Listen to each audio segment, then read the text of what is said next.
Today, my esteemed guest is Dr. Mia Settles-Tidwell on Pamela Price Unfiltered. Dr. Mia Settles-Tidwell is the founder and president and CEO of Set Up for Success, a leading executive consulting and organizational health agency. She is an alumnus of both UC Berkeley and Cal State University East Bay. With over 30 years of educational experience, she served in multiple executive roles as a vice president, university diversity officer, assistant vice chancellor, and chief of staff and chief operating officer in both the UC and the Cal State University higher education systems. Dr. Settles-Tidwell is a writer for justice and the author of Unscathed, a harm reduction strategy for women of color in the workplace. She is an accomplished and nationally sought after executive coach, thought leader, adjunct professor, speaker, and organizational health consultant. I had the good fortune to meet Dr. Settles-Tidwell while serving as the first Black female district attorney and the first non-appointed elected district attorney ever in Alameda County. She blessed me with her book, and I confessed I was not able to fully digest it until after I left the toxic environment I was navigating as the district attorney. However, once I sat down to read Unscathed, I could not put it down. It was part of my healing, and it's been my honor and delight to share the book with as many women as I know who really need it, and to host a book reading and conversation on Sunday, March 30th at Marcus Bookstore in Oakland. So let's talk about it. Dr. Settles-Tidwell, welcome to Pamela Price Unfiltered. Wow. Thank you, Honorable Pamela Price, for having me. It is such a delight to be with you this evening. So let's talk about your background and how you came to write this amazing little book. Oh my goodness, my background. Well, I'm Bay Area born and raised, but I have Southern parents. My father was from Arkansas and my mother was from Mississippi, and they actually met at the Oakland Army base, and that's where the love connection happened. And if anybody know about the old Oakland Army base, that Yes. was a center point to Oakland in the Bay Area. And so was raised in Richmond, went to all of the schools, and have always had social justice at the core of who I am. Some of my uncles and family members had been a part of the Black Panthers, so activism has been just a natural part of who I am. And then coming up, I've always wanted to serve my community, very similar to you, right? You take these roles in service of community. And so after going through and earning all of my degrees and doing the work, doing what is said and necessary to be in position to make decisions on behalf of our community and others. I was faced after 32 years in the system of recognizing a pattern. And I must say, when I saw you on the news during that time, because it was actually all during the same window of time, that I started to say, wow, there is an institutional violence happening against African American women in particular, and then women of color in general, that I must speak about. And so in the same moment, it was happening to me, and I recognized it, but I recognized it through seeing the picture of this beautiful woman, Bonnie Candia Bailey, out of Lincoln University. She was a vice president, African American woman, beautiful smile. And on January 8th of 2024, she committed suicide based on the workplace bullying that was happening to her. But I also saw myself in her, and I said, I do not want to go down that pathway of feeling like I need to take my life, and I'm not going to allow someone to take my professional stellar 32-year career. But what I am going to do is I'm going to talk about people being unharmed, and speak life into women, to let them know that someone is justifying and verifying what they are experiencing. And so I wrote the book Unscathed in 4 weeks, and it got on the shelf, and here we are. Wow, that's amazing. So, what is the book about? Tell my audience. Wow, the book. Well, first of all, the book is truly a, a guide. It's a strategy for how to recognize who you are, first and foremost, and to know that you're not the problem, that there's an institutional sanctioned violence designed against African American women and women of color in the workplace that is intentional to kind Wow. of get rid of us, to harm us. And I want you to be able to navigate those spaces without being harmed and to see and know how to address them before they address you. Wow. And so that's the impetus for the book. It's to be also there for validation, to validate that you are not the problem. It's also there to help you have an exit plan, both a self-preservation strategy, because sometimes you have to stay within the system while you're trying to get out of the system. Um, Right. but while you're there, how to preserve and then also how to exit with grace and on your own terms. Wow.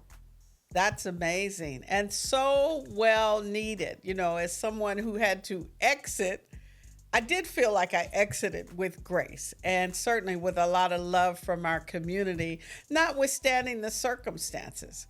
So, but one of the things that you talk about in the book is being an activist at the table. And I was accused of being an activist DA. Can you talk about what does it mean to be, what is that term? Because you coined that term, activist at the table. And tell the audience, what does it mean to be an activist at the table? And thank you for that question. So my dissertation was about at the table activism because I've never seen myself as an administrator, although 20 plus years of my 32 years in education was spent being a quote administrator.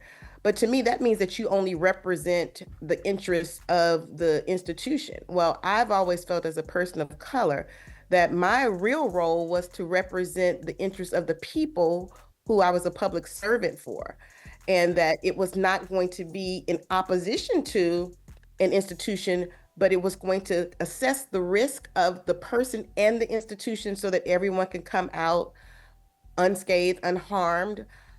It was also to really use your position of power and influence to create opportunities and conditions that were improved for the greater good. And so that's what an at the table activist is. They use their position of power to open doors, to make room, and to improve systems so that we won't perpetuate oppression and discrimination and prejudice, all the things that we see unfortunately happening today. Right. That's pretty amazing. I can share with you, as you know, I went into the DA's office with 32 years of being an activist lawyer and someone that represented the interests of the community and certainly felt like that was important. And that's how I was elected, in fact, to do that, to bring the community into the criminal justice system. And yet there were folks that ultimately decided that that was too much. And so when you talk about institutional violence, can you talk a little bit about how that impacts those of us who actually are representing the interests of the community in these institutions? Sure. It's interesting when you first, of course, I have a chapter called the chapter 5, HR is your employer's best friend, not yours. But when you first get to a job, they roll out the red carpet. They make you feel like, okay, we're here for you. And you can basically tell us anything. We want you to stay. And they tell you all the great things and the employee resource groups and all the wonderful ways that they're going to help you. But as soon as you have a problem, as soon as you start to kind of share how you want to push back on the status quo of the system that you're in, especially at the highest levels, the institution starts to create documentation about you. You become the problem. And so Mm-hmm. therefore they start to needle you. They do things that I also term needling because it's a slow churn and a slow scorching of your portfolio, whether that's exclusion from meetings or discrediting you in writing or in public, but subtly, removing you from having access to certain things, removing parts of your portfolio, diminishing your accomplishments. You start to notice that, and the institutions stand together, and folks who had been singing your praises start to get very quiet and almost like not with the institution, like that they agree with the violence ward against you. And so that's what it really is when the system turns on you, the system that you have been serving, the people that you have been serving, where they silence themselves when you speak truth to power or you name an incident of discrimination or unethical behavior. They don't want to assess the risk to themselves in terms of examining themselves. They want to then turn it on you and make you the problem. And so that's really what institutional sanctioned violence is. It is violent, it's purposeful, it's to harm you. And when I thought about Bonnie Kendia Bailey, it harmed her so much where she felt she had no other choice but to take her life. And my goal is for us not to have that be the story of women of color and Black women in particular in the workplace. There's so many powerful moments in your book, probably because the topic and your ability to create the text is so powerful. But one of the many powerful moments that literally took my breath away was your description of how you met and engaged Leah Song Richardson. Can you share that with us? Yes, that was very interesting. So I was a speaker, and I love the UC system. I want to just give a shout out to the UC system, not only the system that helped to curate, my intellectual prowess, but a system that has embraced me. So shout out to the UC system. Yes, go Bears. Yes, go Bears. So we were at a UC LA conference actually, and I was in the midst of writing the book. I had all chapters kind of outlined. And then all of a sudden, I'm walking to the table and I see Leah. And Leah had just put out her resignation letter to her campus. And it was so well written, but it had so many nuances, and you could read between the lines as to what she was saying. And it was such a powerful witness to me that I too could resign. I had already figured out that I was too deep for shallow water. Hey, Uh, and come on now. okay, and the spirit had spoke to me and said, it's time for you to go. But I was pushed out, even though I knew it was time for me to go, but it was such a disrespectful way. But when I met Leah, I came up to her and just told her that her letter was just transformative to me. And she looked at me and just gave me the most nurturing hug and sisterly confidence. And we didn't really have to say much to understand what we both had went through.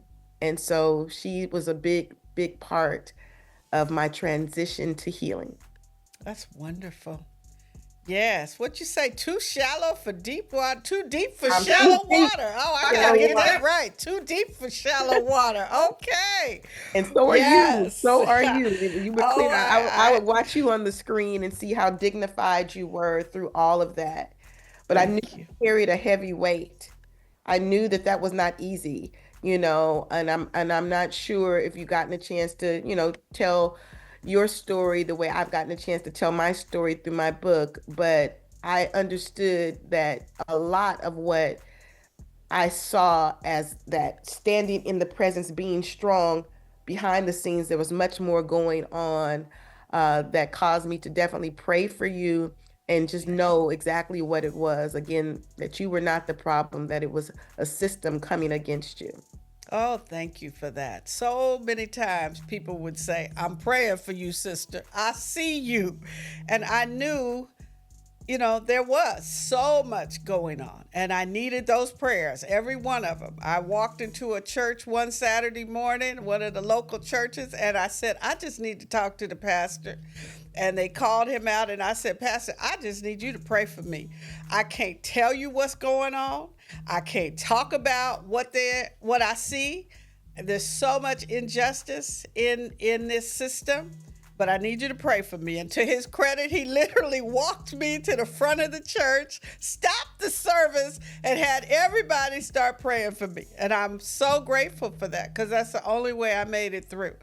There was so much violence, institutional violence, and undermining, attacks. All of that was happening as we were trying to be transformative and really repair a system that was in deep, deep trouble when I got there. So, yeah, I get to write that book. I will Can't get wait to to write read that it and give it book. to my 10 plus friends. I know, right? So, talk about assessing the risk, because that's one of the things that you mentioned here, but it's also an important part of the book. 100%. Well, I think it's super important to know that everyone cannot do like I did. I was able to exit one because I have a wonderful husband supporting me, who, when I came home and said, babe, this place is trying to assault me and I cannot take it. He said he would work more jobs, and he said, just come Wow. home, baby. So you Oh, can't have everyone in that situation, take the leap that I took. And so I wanted to speak to women who were caught in the situation where they may be the only breadwinner of their home. They may be carrying the benefits. They may be the one who's caring for an elderly parent. So they need that position and job. So therefore, they have to assess whether or not they could leave or whether they need to stay and kind of navigate it in a certain way so that they can get to their next. But immediate leaving could not, and should not be everyone's first choice. That you right. have to assess your particular situation. The book is not really prescriptive, but it's a guidebook for you to consider some things and to think about some things, because I do not want folks to make hasty moves based on my situation, but create a situation where they again come out unscathed. One of the things I was also very impressed by was you talked about the well-laid traps. Can you tell my audience about those? Woo, yes, that one. So I'm not sure if you remember, but the president of Harvard University, Claudine Gay, was what I would call on trial rather than the hearing about how she handled the anti-Semitic acts on the Harvard campus.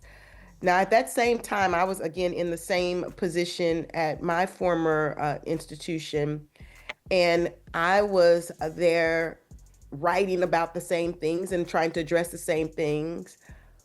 There was no blueprint for us to how to respond to October 7th. So we were all trying to gather the best way to handle everything that was going on with that. But when I watched her trial, I noticed that they were setting her up to just continuously fail in this interrogation of who she was. And when she finally decided to resign, because they went after her for plagiarism and they made it about so many other things other than the fact that this is a highly credentialed woman who made it to the top because of her integrity, and that she's taken on so many things well, that this should not have been the one thing that made her fall from grace. But she described it as a well-laid trap. And it made me think of the difference between a trap and a landmine. So in the book, chapter 3, I describe for the audience the difference between a trap and a landmine. And then traps, of course, are things that you actually see coming. Landmine are things that you do not see. And so I try to, in the book, uncover some of those landmines so that you're more aware of when you are nearing one. Excellent. Excellent. And you do so very well. Any closing thoughts for my audience, and particularly for women who hopefully will come and join us on March the 30th at Marcus Books? I'm sure it will be an amazing event, and I know that you will truly inspire and refresh those who are present. But any closing thoughts for my audience? Yeah, thank you so much for that. I just really want us, especially during these tumultuous times, to, one, hold on to our spirituality, kind of like what you said. We're going to need prayer, but we're also going to need to have a strategy. And I created these things. I'm not sure if you can see it, called the Black Strategy card.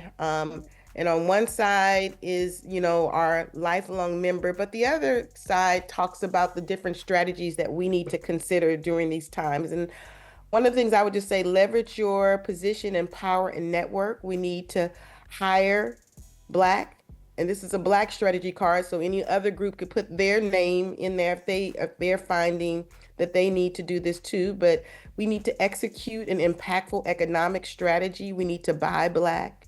We need to employ a comprehensive communication strategy. We need to use social media responsibly and wisely, consider fan base and all of these other outlets. We need to meet in small groups in churches and share knowledge. We should not keep knowledge and access to knowledge to ourselves. We need to know our rights, the US Constitution and its officials.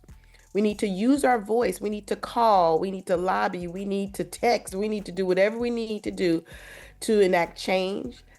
Though they were trying to take away Black History Month and all these other affinity months, we need to celebrate Black History Month 365, 24/7. And we need to invest in rest. We need to protect our peace.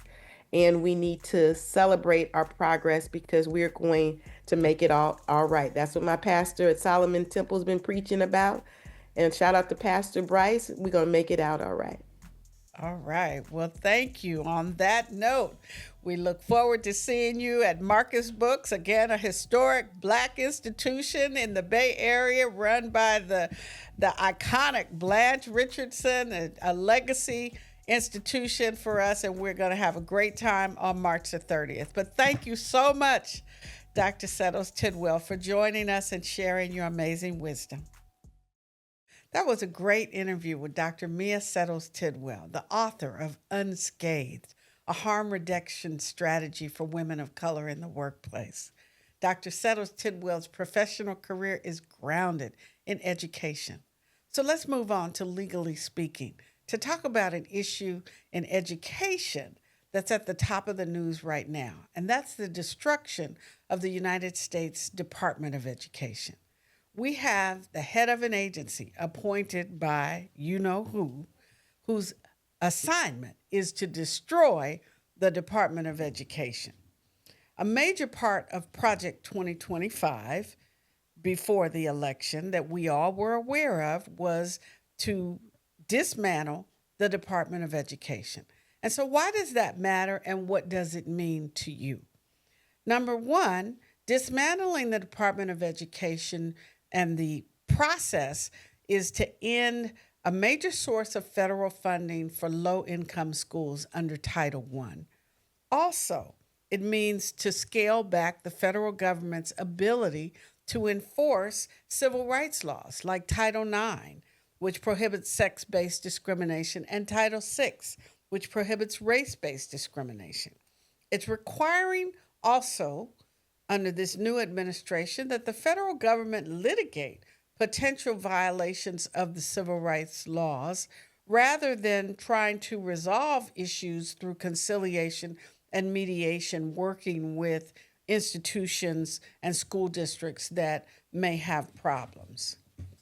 So, it also, another important feature is that it scraps the Biden administration's Title IX guidance which explicitly prohibited discrimination against transgender persons on the basis of sexual orientation and gender identity.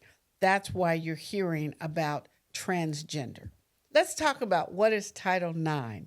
37 words. No person in the United States shall, on the basis of sex, be excluded from participation in, be denied the benefits of, or be subjected to discrimination under any education program or activity receiving federal financial assistance. Title IX was passed by Congress in 1972. The history of Title IX is captured in an amazing book called 37 Words by Sherry Boshert. I know a little something about Title IX because I had the honor of serving as the lead plaintiff in Alexander versus Yale, the first sexual harassment lawsuit under Title IX to establish that sexual harassment in education is illegal. My story as the lead plaintiff in Alexander versus Yale is featured in the book 37 Words. The battle that I and other women at Yale fought in the 1970s literally breathed life into Title IX.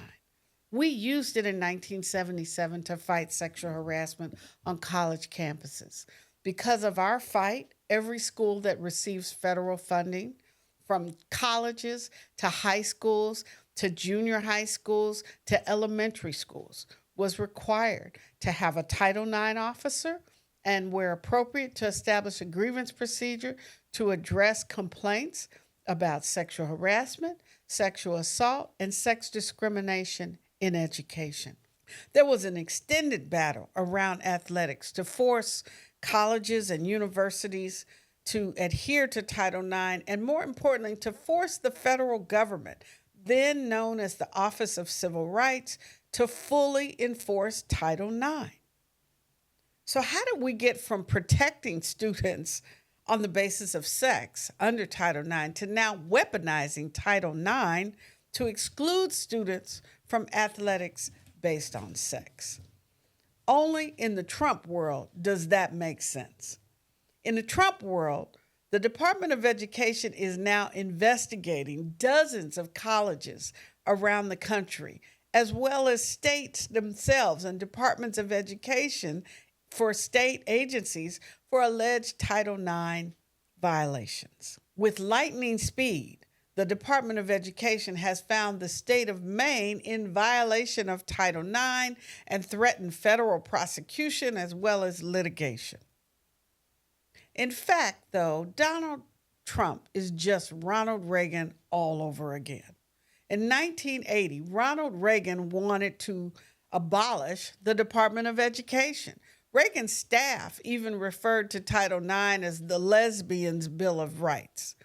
It took 8 years after the Reagan administration decimated the Department of Education to restore the true meaning and benefits of Title IX for all women, along with the same rights for people who were the employees who were the beneficiaries of civil rights under Title VII.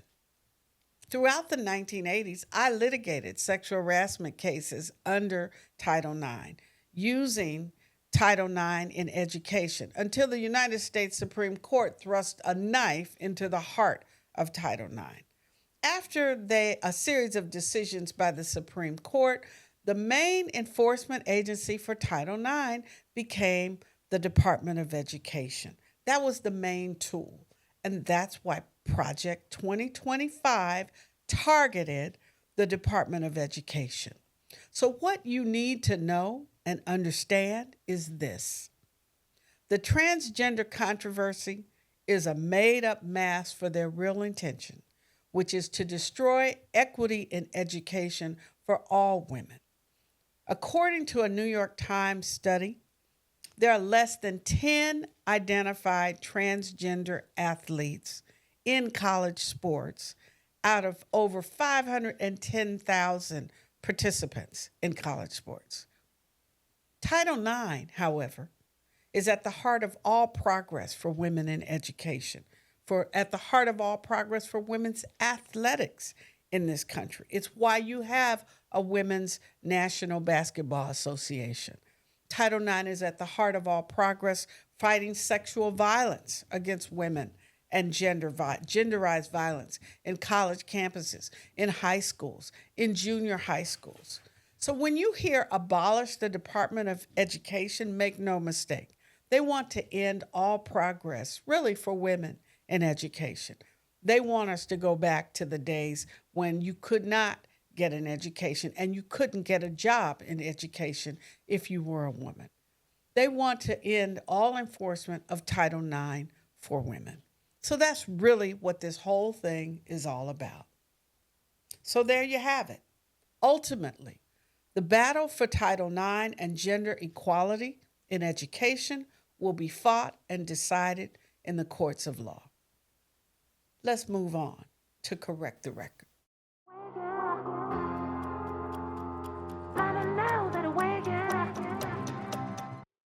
In a recent interview with Oakland Side, I was asked the question, do you have any hopes, worries, fears, or anything else about the current DA's administration? There are some things that I do hope for the residents of Alameda County.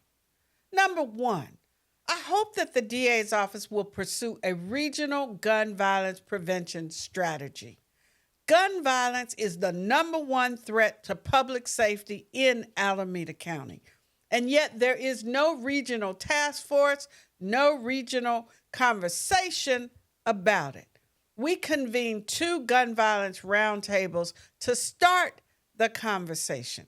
And in October of 2024, my team and I published a major report on tackling gun violence epidemic in Alameda County. It was a 6-month effort where we worked in collaboration with the Department of Public Health to track and publish data on gun violence in Alameda County from 2018 to 2023. We provided insights and strategies, and the Public Health Department made a commitment to continue that work on behalf of the residents of Alameda County. I hope that the DA's office will work in partnership with Alameda County Public Health Department to address the public health emergency of gun violence. Number 2, I hope that the DA's office will continue to focus on gender justice. I created the first gender justice division in the DA's office. Domestic violence cases represent the tip of the iceberg for violence in Alameda County. Too often, when I looked at cases of serious violence, I could see that the defendant had either witnessed domestic violence as a child, participated in it, or was a victim of it. And that led to a spiral and a cycle of deadly violence that impacted not only that person, but so many other people. As long as we don't address it with a holistic perspective, we will not get to the root of it. Gender justice units are happening around the country. Innovative programs in district attorneys' offices around the country are being formed and used to create strategies to address gender-based violence. Human trafficking in Alameda County is still a scourge upon our community. It is modern-day slavery. It is the fastest growing and the second largest criminal industry in the country. Alameda County remains the 3rd largest hub for sex trafficking in the country. And yet we are not dealing with it effectively. In Alameda County, human trafficking victims, 61% are African American, 15% are Latino, 12% are Caucasian, and according to the U.S. Department of Justice, more than 55% of the trafficking victims in Alameda County came out of the foster care system. The extreme violence that we see accompanying human trafficking occurs in areas where sex trafficking is happening on our streets. In July of 2023, the brutal murder of Nicole Marcy was a wake-up call and a call to action for the Alameda County DA's office. We formed the HEART team, which is an intra-agency collaboration of all the folks in our office that were working on gender-based violence, whether it was child sexual assault, child abuse, domestic violence, human trafficking, labor trafficking. We all came together and met on a weekly basis to develop strategies with which the office could begin to impact this modern day slavery happening every day on our streets in our county, a threat to public safety. Finally, the prosecution of in-custody death cases must be robust. On April 18, 2020, a San Leandro police officer shot Stephen Taylor in a Walmart on a Saturday afternoon. We're coming up on the 5-year anniversary of that tragedy. That case was the first and only time my predecessor charged a police officer in a fatal shooting. When I arrived in the DA's office in January of 2023, the case was on the shelf and was not being actively pursued. We took it off the shelf, and we knew that it would be the first application of the new law under California law that bars the use of deadly force by a police officer unless it is necessary to prevent imminent death or serious bodily harm. Santa Rita County Jail has a long history, an unfortunate history of in-custody deaths. We are at the top of the state in our ratio, in the rate of in-custody deaths at Santa Rita County Jail. Santa Rita is the 5th largest county jail in the country. The deaths of Vanetta Martin and Maurice Monk represent the failure of policies and procedures in our jail. Once Santa Rita County Jail was described as the most dangerous place in Alameda County. Being arrested in Alameda County and sent to Santa Rita County Jail should not be a death sentence. Efforts to create jail oversight commissions and have jail oversight in this county have been stymied for years. There is an opportunity and a responsibility of the district attorney's office to hold the sheriff accountable for constitutional violations to protect the residents of Alameda County. So there you have it. I just want to correct the record.